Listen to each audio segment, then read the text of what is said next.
Hai, selamat datang di coding.id. Hari ini kita akan belajar mengenai code editor, khususnya dengan menggunakan Visual Studio Code. Kita akan mengetahui terlebih dahulu apa itu code editor, lalu kita akan mendownload dan juga menginstal Visual Studio Code, lalu kita akan coba mempelajari seluk-beluk yang ada di dalam Visual Studio Code. Masuk ke yang pertama, apa itu code editor?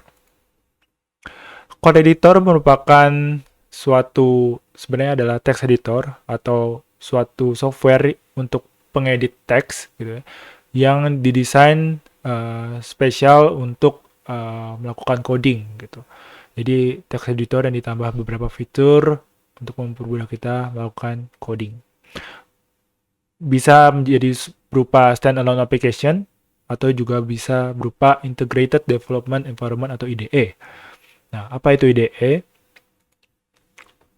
Nah, Integrated Development Environment atau IDE merupakan suatu software application that provides comprehensive facilities to computer programmers for software development. Jadi, IDE secara khusus dibuat untuk pengembangan suatu software tertentu.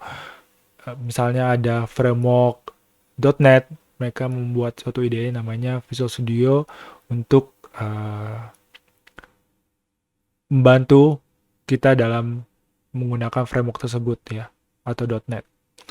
Nah, biasanya di IDE minimal mereka harus mengandung source code editor, yaitu tempat kita bisa coding sendiri ya, tempat kita bisa mengedit teks atau code kita. Yang kedua ada build automation, jadi ketika kita menggunakan IDE biasanya udah pasti ada build automation. Mereka sudah inbuilt di aplikasi atau softwarenya untuk bisa nge-build aplikasi dari yang kita buat menggunakan framework atau bahasa tertentu ya.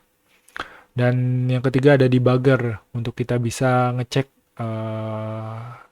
secara lebih detail lah ketika kita ada kesalahan atau error.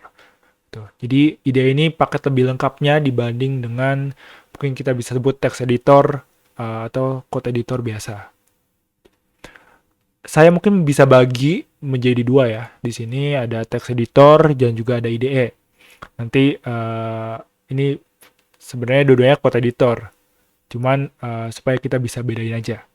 Nah, di kategori text editor, saya masukkan ada 4 di sini contohnya. Ada Notepad++, Sublime, Atom, dan juga Visual Studio Code yang nanti akan kita pelajari.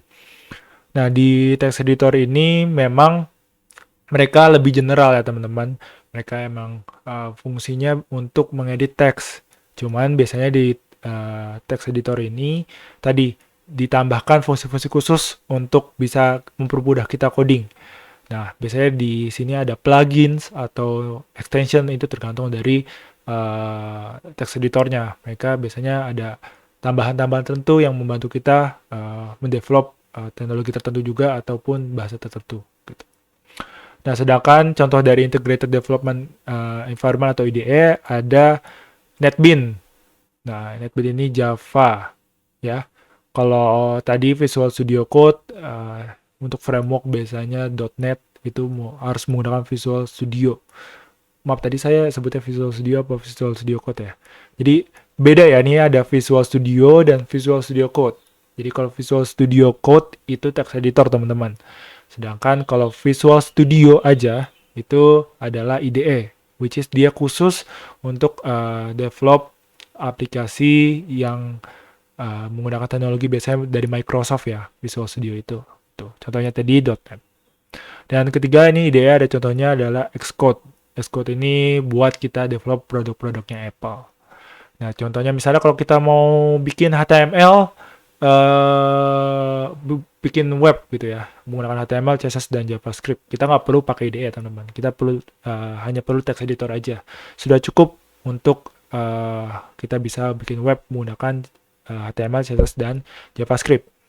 Gitu. Jadi biasanya di text editor ini yang dia akan ada plugin khusus buat mungkin mempermudah HTML atau mempermudah CSS ataupun mempermudah JavaScript seperti itu.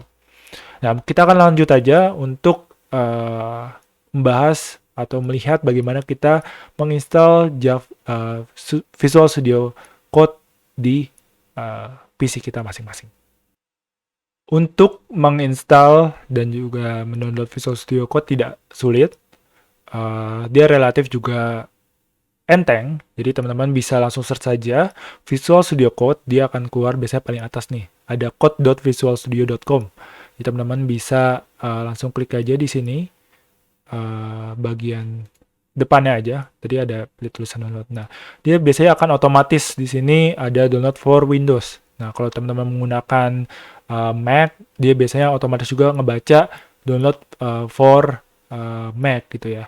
Dan dia biasanya juga udah ngasih yang stable build gitu. Atau teman-teman kalau memang mau mengaturnya sendiri atau pilih-pilih sendiri, mestinya bisa cari di download sini ya. Nah, di sini akan ada lebih banyak pilihan. Ada Windows, Windows 7, 8, 10, ada Mac, ada Linux. Yang teman-teman menggunakan Linux juga, ini kalian bisa pilih. Cuman hari ini supaya gampang dan nggak salah ya teman-teman, kalian bisa langsung aja di halaman utamanya, langsung klik download di sini. Gitu. Kita akan tunggu Visual Studio Code ini sampai terdownload dan finish. Oke, ini kita lihat di bawah sini sudah terdownload setupnya untuk Visual Studio Code. Teman-teman bisa langsung klik 2 kali di sini. Atau teman-teman bisa biasanya buka folder download ya di Explorer kalian. Kita klik 2 kali. Nah, dia akan membuka setup seperti ini. Kalian bisa membaca semua ini ya sampai habis. Lalu baru meng-accept di sini. Ya, I accept the agreement. Jadi ini license agreement ya teman-teman. Terus kita klik next. Ini teman-teman kalau mau membuat jadi desktop icon bisa dicentang. Kalau enggak usah dicentang. Kita langsung next saja. Semua biarkan default. Nggak terlalu masalah. Dan ini kalau sudah sampai sini kita langsung install saja. Please wait while setup install Visual Studio Code on your computer. Dia akan menginstal semua hal yang dibutuhkan untuk Visual Studio Code ke dalam PC kita. Nah, setelah itu kita akan, di sini ada launch Visual Studio Code, kita pencet finish, dia langsung otomatis akan membuka Visual Studio Code kita. Oke, kalau sudah terbuka, dia akan terlihat seperti ini. Mungkin teman-teman ada satu tab tambahan. Saya akan coba jelaskan apa aja sih komponen-komponen yang mungkin bisa kita lihat di Visual Studio Code ini. Pertama, kita lihat adalah menu di sebelah kiri ini. Ini ada, kalau di saya ada 5. Ini bisa ditambahkan kembali. Di bawah ada profile dan juga settings. Saya akan coba jelaskan dari yang pertama dulu, yang paling atas. Ini ada Explorer, di mana teman-teman bisa ambil folder atau masukin teks yang udah kalian punya gitu ya. Misal open folder, kalian bisa cari folder yang kalian ingin buka, itu tinggal di bagian Explorer. Atau kalian juga sebenarnya bisa file open file atau folder ini bisa, atau open workspace. Ini juga bisa. Nah, teman-teman, di sini saya akan coba buat ini aja, buat satu folder baru. Saya akan buat di dokumen. Nama foldernya Visual Studio Code. Ya, ini kan isinya kosong. Saya akan select foldernya. Dia akan terbuka foldernya dan di sini masih kosong. Nah, teman-teman di sini juga bisa menambahkan file baru di sini. Ya, kalau misalnya tambahin index.html.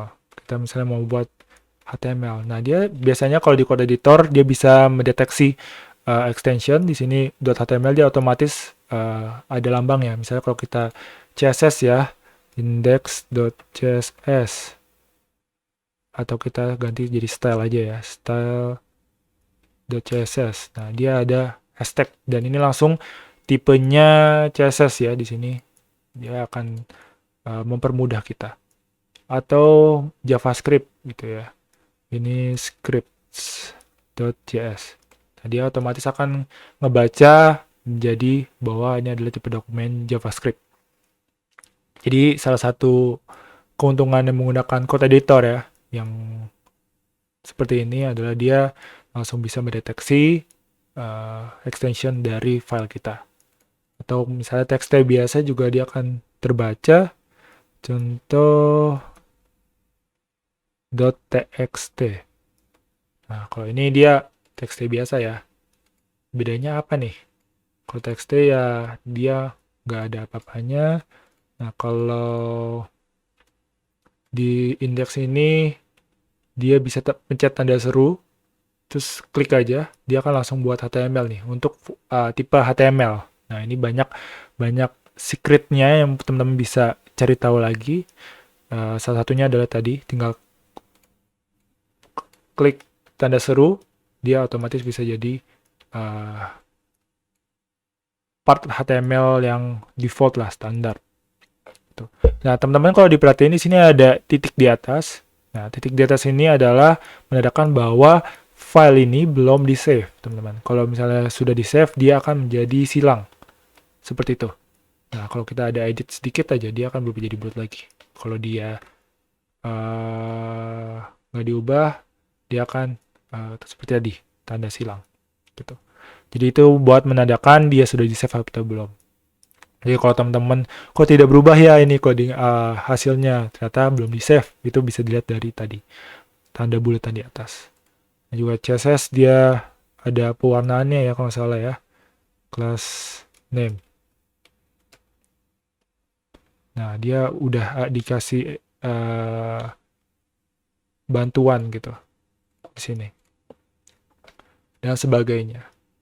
Nah, teman-teman, itu tadi kalau kalian mau membuat file. Nah, kalau kita misalnya membuat folder di dalam folder yang tadi di luar ya, kita bisa tambahkan di sini, new folder. Kita kasih nama folder src. Itu ya. Nah, ini kita bisa masukkan cuman dari sini aja nih. Kita misalnya drag semuanya atau pilih satu, pencet shift, pilih sisanya. Kita masukkan, kita drag ke dalam src ya. Are you sure want to move? Ini bisa kita move dan dia akan masuk ke dalam folder src. Itu kalau kita cek di dalam folder ini kita bisa lihat reveal, klik kanan tadi ya. Nah, di sini dia udah masuk di dalam folder src. Gitu. Ya. Jadi ini buat pembuatan folder, tinggal klik sini aja. Di sini ada untuk merefresh, kalau misalnya teman-teman nambahin gambar atau nambahin sesuatu dari luar, bukan dari sini, langsung di Explorer atau di folder kalian bisa refresh untuk kalau misalnya belum ke-reload gitu ya, file yang kalian masukkan. Ini buat mengexpand dan dari misal kita expand semua, kita mau tutup semua, kita collapse foldernya, dia akan ketutup semua. Ini karena cuma satu, jadi otomatis cuma src doang yang ketutup. Tapi kalau misalnya ada banyak, dia akan tutup semua. Seperti itu. Nah, teman-teman, kalau misalnya teman-teman mau mencari, misalnya di dalam seluruh folder di sini, kalian ada fungsi search di sini. Kalian bisa search, misalnya mau search dokumen. Nah, dia akan ngasih tahu, oh di index.html itu ada tulisan dokumen. Jadi teman-teman bisa memanfaatkan ini, bahkan bisa mereplace. Ini dia akan ngebaca seluruh file yang ada di folder yang kita pilih tadi. Gitu. Sedangkan kalau teman-teman mau misalnya di sini ya, index.html ya, seperti biasa dipencet Ctrl F aja. Nah, ini bisa juga search, tapi hanya di satu file. Tapi kalau teman-teman mau di seluruh folder, di semua file di seluruh folder, salah, di seluruh file di folder ini kalian bisa search dari sini, gitu ya. Nah, yang ketiga di sini adalah source code control. Jadi teman-teman bisa mengkontrol khususnya menggunakan Git ya. Jadi teman-teman di sini udah ada bagian yang bisa membantu kalian melihat mana yang ada perubahan, mana yang belum di push atau mana yang ada di modify dan sebagainya. Itu bisa dilihat di sini. Nanti kita akan coba. Sini juga ada run debug. Ini buat beberapa teknologi bisa di run debug juga di sini, dia sediakan juga. Dan di yang kelima ini ada extension. Di extension ini kalian bisa buka-buka atau pilih yang tadi saya bilang. Kalau kalian misalnya, oh saya mau membuat mobile application menggunakan Flutter. Nah, dia biasanya ada extensionnya gitu untuk membantu, atau menggunakan Dart, menggunakan bahasa Dart ya. Atau kalian mau, kalau saya nih, saya sering menggunakan JavaScript, saya dan juga React, saya download ES React gitu. Dan ini ada juga React Native Tools dan sebagainya macamnya. Bahkan untuk beautifier supaya rapih itu juga bisa kalian download untuk jadi extension. Nanti untuk dokumentasi semua ada di sini. Kalian bisa baca untuk masing-masing extension. Kalau kalian mau download, tinggal misalnya kalian pilih tadi ya Flutter, kalian klik, kalian install, tinggal klik di sini. Install, nanti dia akan nunggu sebentar sampai dia tulisannya uninstall kayak tadi. Sampai dia terinstall gitu. Dan otomatis dia langsung bisa digunakan di Visual Studio Code kalian. Apalagi yang perlu kita lihat di sini, di Visual Studio juga mempunyai terminal sendiri. Kalian bisa bukanya dengan klik terminal dan new terminal, dia akan terbuka. Atau kalau ini kita close, kita bisa tarik dari bawah ke atas. Nah, ini dia akan kebuka terminal di sini. Kalian akan bisa jalanin, misalnya kita mau menambahkan Git ke dalam folder ini ya. Kita coba tambahin Git init. Nah, dia bisa jalanin Git init. Nah, begitu Git init nih langsung kebaca nih. Wah, ada yang belum dinaikin gitu ya. Masih changes belum masuk ke dalam repository kita. Ini kita bisa tambahkan di sini gitu. Ya, kita tambahkan semuanya, atau ini saya balikin lagi. Ini kalau mau di unstage, kalau kita mau tambahin semua langsung nih, bisa stage all change. Bahkan kita kalau mau discard all change juga bisa di sini. Ya, kita tambahin semua stagesnya ke atas. Jangan lupa dikasih nama commitnya. Di sini bisa kita kasih nama initial commit. Gitu. Terus kita commit dengan centang di sini. Dan dia otomatis commit ke dalam gitnya kita. Dan jika ada perubahan, tentu saja dia akan langsung terbaca lagi di sini bahwa ada perubahan di file kita gitu. Nah, ini kayak ini. Contohnya ini saya nggak mau, oh ini saya mau itu typo aja. Saya bisa discard change. Nah, dia akan kembali ke repository yang ada di server kita atau di PC kita. Tuh, jadi terminal ini bisa kalian pakai untuk beberapa hal yang menunjang code kalian. Gitu ya. Selanjutnya di sini kalau kalian mau menambahkan terminal bisa ditambahkan di sini. Ya. Untuk menghapusnya tentunya bisa di kill atau di delete. Dia akan jadi satu. Kalau dua dia akan ada satu pilihan ya. Kalian bisa pilih, atau kalian mau split juga bisa seperti ini gitu. Seperti tadi, kalau mau di delete tinggal dipencet ini aja. Oke, ini buat maximize ya, jadi gede. Oke, di sini juga misalnya kalian mau, oh kita mau nge-styling gitu ya di web. Kita lagi ngebuat web, kita mau lihat HTML dan juga CSS-nya. Kita bisa split juga dengan pakai di sini. Nah, di sini akan mempermudah kita nih. Oh, yang misalnya di sini punya class name, namanya class name gitu ya. Nah, kita bisa lihat dengan mudah dengan kita melakukan split seperti ini. Jadi, mungkin masih banyak hal yang bisa kalian explore, tapi kurang lebih ini adalah hal-hal yang bisa kalian dapatkan dari Visual Studio Code, atau nanti kalian bisa cari extension yang bisa membantu kalian untuk kalian melakukan coding. Untuk sisanya kalian bisa ekspor sendiri. Di sini juga ada settingan ya, banyak kan di sini ada settingan, terus ada